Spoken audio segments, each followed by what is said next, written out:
Tiene la palabra asambleísta Carlos Viteri.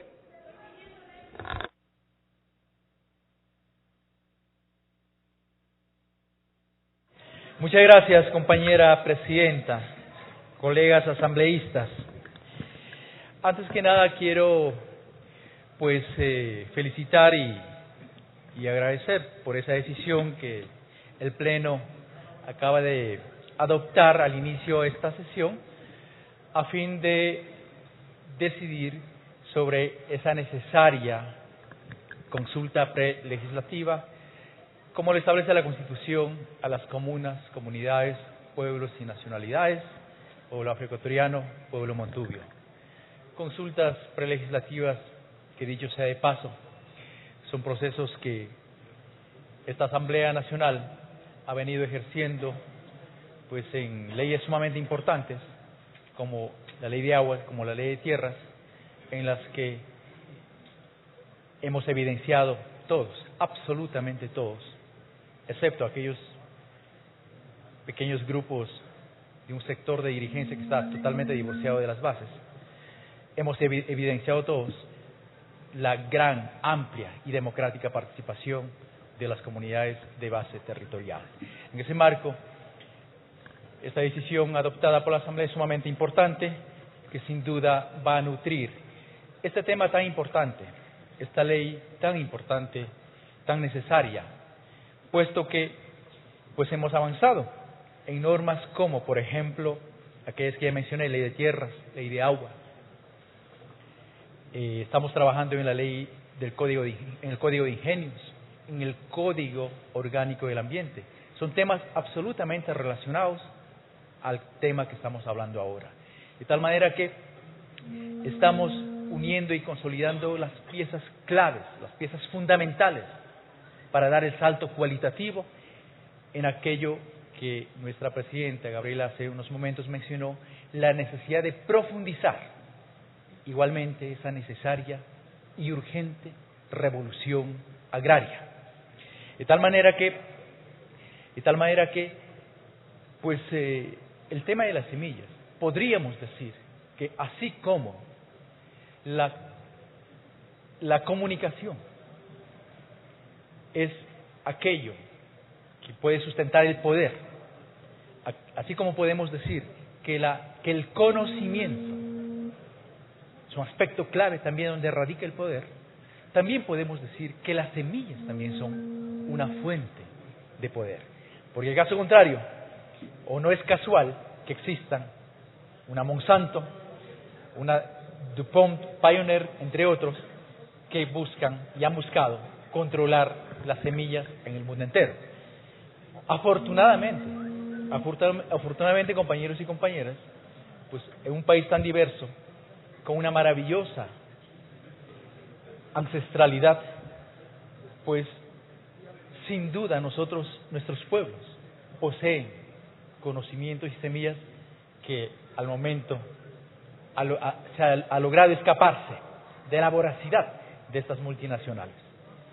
De tal manera que yo me pongo a pensar que este proyecto de ley, que sin duda ha sido observado con criterios sumamente importantes por los compañeros de la comisión, y Mauricio lo ha presentado, cómo la actual evaluación, cómo los nuevos elementos se están incorporando, que me parecen sumamente acertados, y a mí me parece muy importante que esta ley tiene que establecer también una opción preferencial, sí exclusiones, pero sí opciones preferenciales. Y eso tiene que ser justamente las unidades familiares de la producción, los pequeños agricultores. Y cuando hablo de los pequeños y cuando hablo de las familias que producen, estoy hablando de la unidad productiva, la unidad económica más importante de los pueblos y nacionalidades. Y allí es importante, me parece clave, que no debemos enredarnos en falsos dilemas ni en posiciones maniqueas, puesto que uno de los aspectos, de las causas por las que también hemos visto la pérdida de semillas, y una pérdida de semilla va de la mano de la pérdida del conocimiento, obviamente, es también cuando unas semillas se dejan de usar. Cuando nuestras comunidades, por alguna razón, han ido dejando de usar, excluyendo de alguna manera de su agrobiodiversidad o de su producción ciertas semillas, o algunos que están en riesgo de desaparecer, no por aspectos externos, sino por los procesos internos.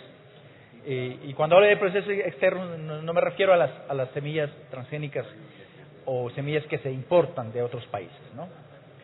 Entonces, yo creo que allí hay una tarea muy importante que esta ley puede profundizar de la mano con Código Ingenios, de la mano con otras leyes que yo ya he mencionado, para establecer políticas claras, potentes de investigación, de recuperación, como ya se ha mencionado.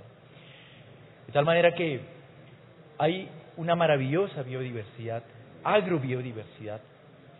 También podemos hablar de las especies sanitarias, cosméticas, en fin, que existen y que poseen nuestras comunidades. Unos que ya han perdido, otros que están en riesgo de desaparecer, que hay que recuperarlos.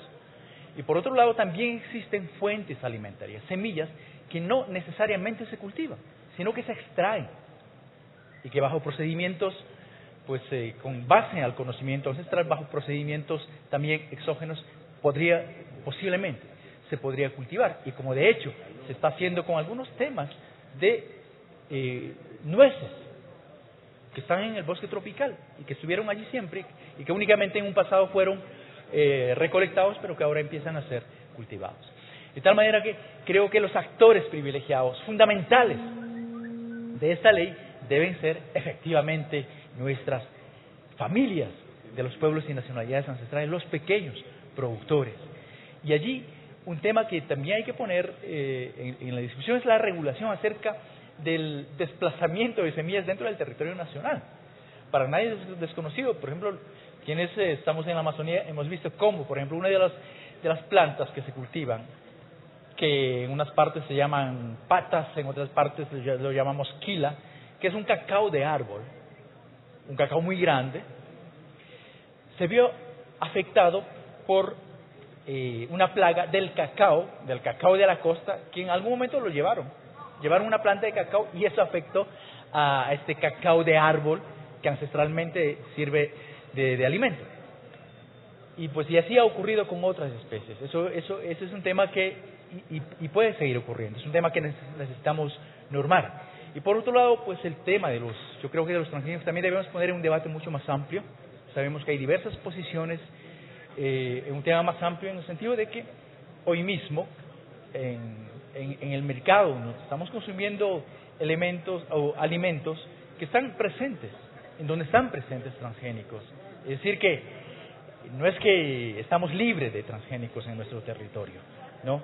Yo creo que toca poner en un debate, en un contexto mucho más amplio, esa discusión a fin de tomar las decisiones más adecuadas para nuestro país.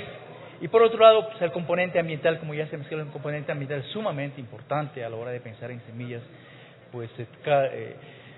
Una semilla puede tener un impacto, por ejemplo, de tal manera, de la misma manera como hoy se evalúa, por ejemplo, en la piscicultura la introducción de tilapia.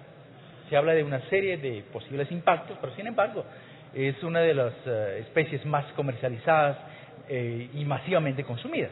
De tal manera que yo creo que es la oportunidad, compañeros y compañeras, de tener una ley buena, una ley que nos permita dinamizar efectivamente con políticas potentes, con roles realmente aterrizados a la realidad de nuestras comunidades, de nuestras familias, Un minuto, del MAGAP, del INIAP, que asuma igualmente un rol vinculado estrechamente a los procesos productivos de nuestras familias, de tal manera que podamos dar ese salto cualitativo en materia de soberanía alimentaria. Muchas gracias, compañeros y compañeras.